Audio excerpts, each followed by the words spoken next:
Halo, berjumpa kembali dengan saya Tantan di kanal YouTube Taxation Literature, saluran YouTube yang menyediakan info perpajakan yang mantul alias mantap betul bagi para sobat dan bisnis semua. Langsung saja, video kali ini saya akan membahas mengenai tata cara pengembalian pendahuluan kelebihan pembayaran pajak untuk PKP yang berisiko rendah. Dasar hukumnya ada di Per 16 tahun 2025 yang mulai berlaku tanggal 13 Agustus tahun 2025. Untuk permohonan pengembalian pendahuluan yang diajukan wajib pajak, kriteria tertentu, persyaratan tertentu, atau berisiko rendah yang melakukan kegiatan tertentu diproses sesuai dengan aturan di dalam PMK 39 tahun 2018. Permohonan pengembalian pendahuluan yang diajukan wajib pajak, kriteria tertentu, atau pengusaha kena pajak yang berisiko rendah meliputi permohonan pengembalian pendahuluan atas surat pemberitahuan atau pembetulan surat pemberitahuan pada masa pajak, bagian tahun pajak, atau tahun pajak sebelum atau setelah wajib pajak ditetapkan sebagai wajib pajak kriteria tertentu atau PKP yang berisiko rendah.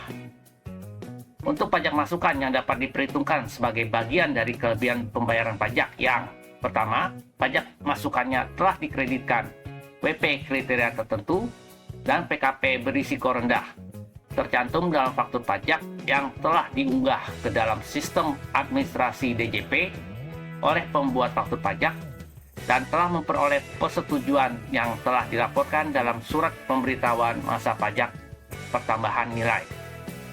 Kedua, pajak masukannya telah dikreditkan PP kriteria tertentu dan PKP berisiko rendah yang tercantum dalam dokumen tertentu yang kedudukannya dipersamakan dengan faktur pajak yang telah dibuat sesuai dengan ketentuan yang berlaku dan telah tervalidasi dalam sistem administrasi yang telah dilaporkan dalam surat pemberitahuan masa pajak pertambahan nilai.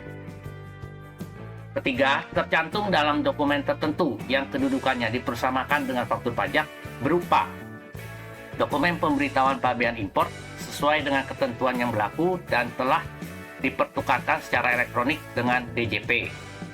Keempat, tercantum dalam dokumen tertentu yang kedudukannya dipersamakan dengan faktur pajak berupa dokumen pemberitahuan pabean impor sesuai dengan ketentuan yang berlaku dan diunggah wajib pajak pemohon dengan ketentuan mencantumkan NTPN.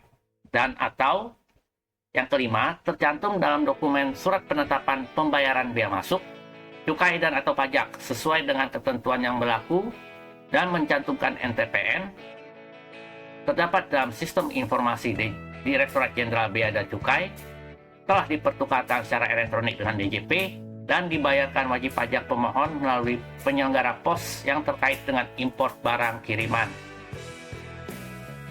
Termasuk dalam pengertian pajak masukan yang dibayar sendiri oleh wajib pajak pemohon, yaitu PPN yang tercantum di dalam surat setoran pajak atau sarana administrasi lain yang disamakan dengan surat setoran pajak atas pelunasan PPN yang semula mendapatkan fasilitas dapat dikreditkan.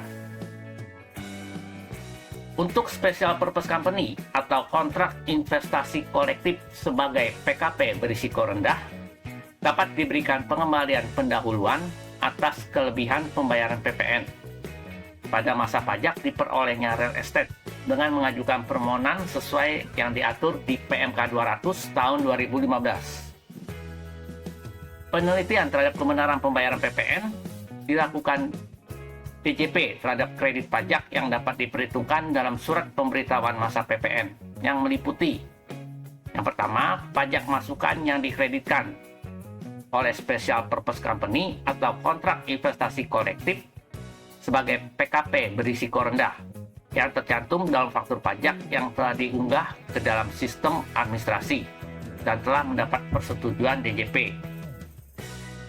Dokumen tertentu yang kedudukannya dipersamakan dengan faktur pajak yang dibuat PKP sesuai dengan ketentuan yang berlaku.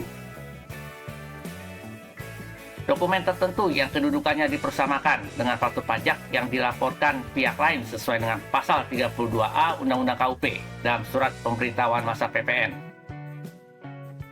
Yang kedua, pajak masukan yang dibayar WP pemohon telah divalidasi dengan NTPN dalam hal pembayaran dilakukan dengan SSP dan atau telah tervalidasi dalam sistem administrasi DJP.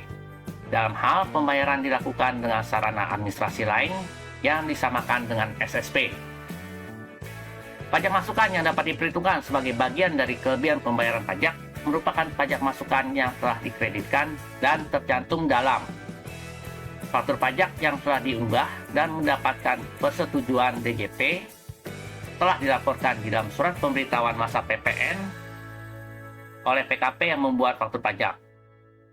Kemudian, dokumen tertentu yang kedudukannya dipersamakan dengan faktur pajak yang tervalidasi dalam sistem DJP telah dilaporkan di dalam surat pemberitahuan masa PPN PKP yang membuatnya. Berikutnya, dokumen pemberitahuan pabean import sesuai aturan yang berlaku yang diunggah wajib pajak pemohon dengan ketentuan telah dipertukarkan secara elektronik dengan DJP. Lalu dokumen pemberitahuan pabean import sesuai aturan yang berlaku yang diunggah wajib pajak pemohon dengan ketentuan mencantumkan NTPN.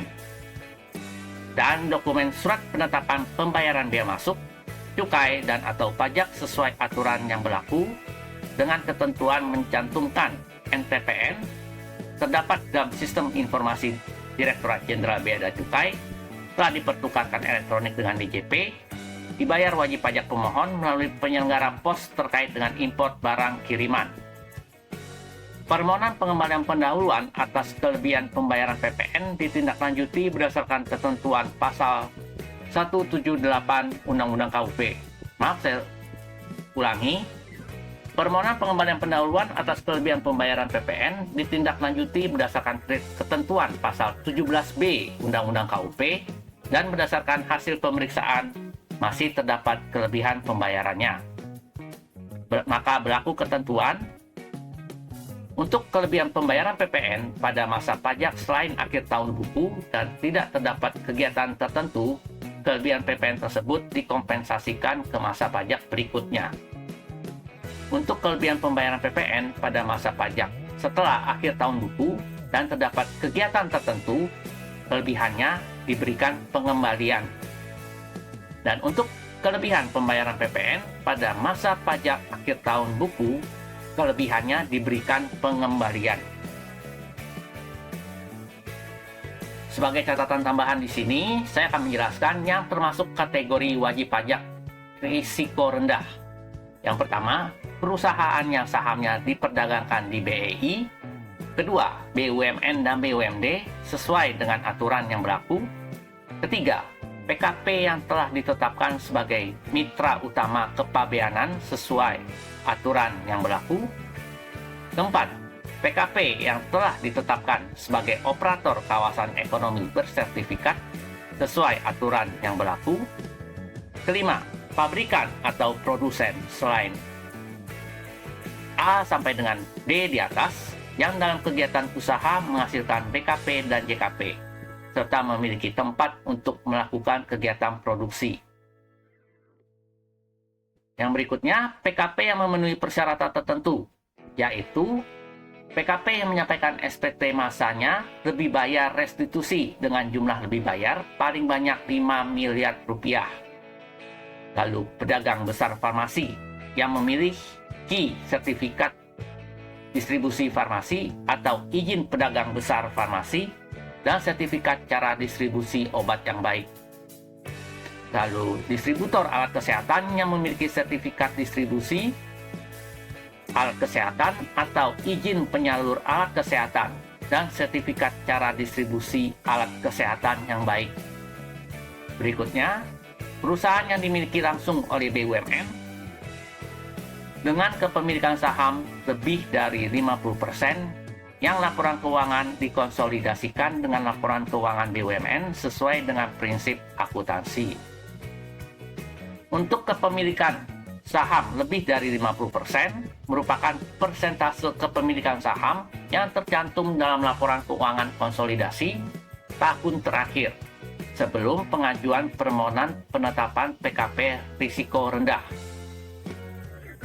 Untuk kegiatan tertentu diatur meliputi ekspor PKP berwujud, penyerahan BKP dan atau JKP kepada pemungut PPN, penyerahan BKP dan atau JKP yang tidak dipungut PPN, ekspor BKP tidak berwujud, dan ekspor JKP. Itulah poin penting yang telah diatur di dalam peraturan baru tersebut. Dan apabila Sobat dan Besti ada pertanyaan mengenai slide ini atau video ini, silakan saja tuliskan di kolom komentar. Nanti kami akan berusaha meresponnya dengan sesegera mungkin. Dan kami mohon juga kesabaran para Sobat dan Besti semua dalam menanti jawaban dari kami. Sampai jumpa di video kami selanjutnya dengan topik yang lebih menarik. Bye!